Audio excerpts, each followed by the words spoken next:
Bien. Buenos días, mi nombre es Romina Tapia y el día de hoy el tema a tratar es generación de calor en un sólido.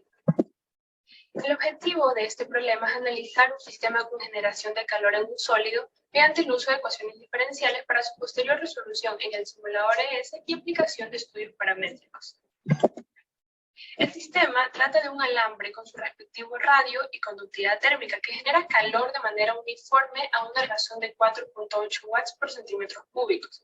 El alambre está aislado con una capa de plástico de determinado espesor y conductividad térmica, cuya superficie se encuentra a 27 grados Celsius, con un coeficiente de convección de 14 watts por metro cuadrado Celsius. Entonces, como podemos ver, las incógnitas del sistema van a ser la temperatura en la interfase alambre-capa de plástico, que se representa por T1, y la temperatura en el centro del alambre, que se representa por T del alambre.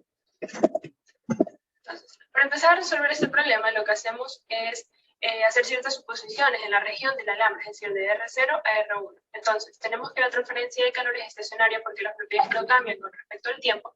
Asimismo, la transferencia de calor es unidimensional, es decir, solamente se da de forma radial, la conductividad térmica es constante y hay generación de calor uniforme en el alambre. Entonces, en primer lugar, simplificamos la ecuación general de conducción de calor que podemos ver aquí, y según la geometría del sistema, en este caso del cilindro.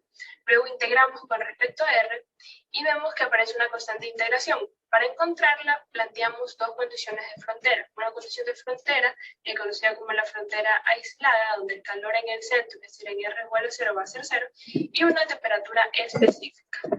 Entonces, aplicando las condiciones de frontera, obtenemos C1, y asimismo hacemos una segunda integración con respecto a R, en donde aplicamos la condición de frontera 2 para encontrar C2 y obtenemos finalmente el perfil de temperatura. Ahora, para la región de la capa de plástico, es decir, de R1 a R2, en este caso no hay generación de calor. Por lo tanto, la ecuación general de conducción de calor va a quedar de esta manera que podemos ver en pantalla, y se va a integrar dos veces, obteniendo así un perfil de temperatura.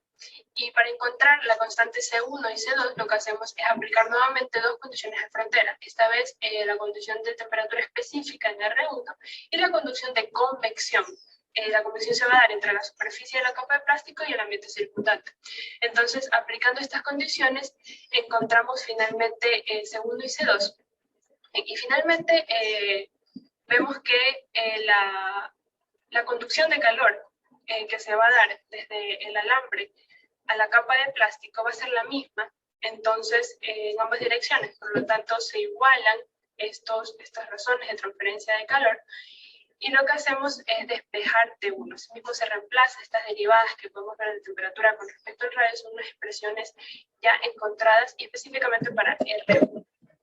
Entonces, para simplificar los cálculos, lo que hacemos es plantear un código en ES, ingresando los datos necesarios y asimismo las expresiones ya encontradas, tanto para la temperatura 1 como para la temperatura del alambre.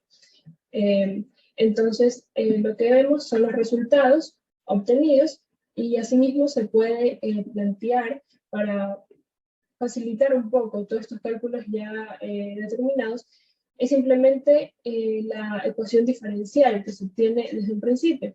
El sistema la puede resolver con este código y tendríamos mucho más fácil los resultados a través de una gráfica que se puede visualizar a través de la tabla integral que podemos ver aquí. Asimismo, se puede relacionar la energía generada con la temperatura a través de una tabla paramétrica. Entonces vemos aquí en los resultados en gráficas una relación directa entre la temperatura y la energía generada. Entonces, los resultados pues, van a hacer que la temperatura en la interfase alambre capa plástica va a ser igual a 275.7 grados Celsius, y la temperatura en el centro del alambre es 276.3 grados Celsius. Eso nos da a entender que la transferencia de calor se da desde el centro del alambre hasta la superficie del sistema, debido a que la diferencia de dirección de la transferencia de calor siempre va a favor del gradiente de temperatura. Y asimismo podemos ver que a medida que disminuye la generación de calor en la tubería, la temperatura en el centro del alambre va a disminuir también. Entonces, en conclusión, para resolver el problema se deben plantear perfiles de temperatura a partir de la delimitación de condiciones de frontera. De esta manera se puede encontrar la temperatura en determinado radio en determinada región, y asimismo con la temperatura encontrada se puede establecer un estudio paramétrico como el que vimos, en este caso con respecto a la energía generada, y vemos que mantienen una relación directa. Gracias.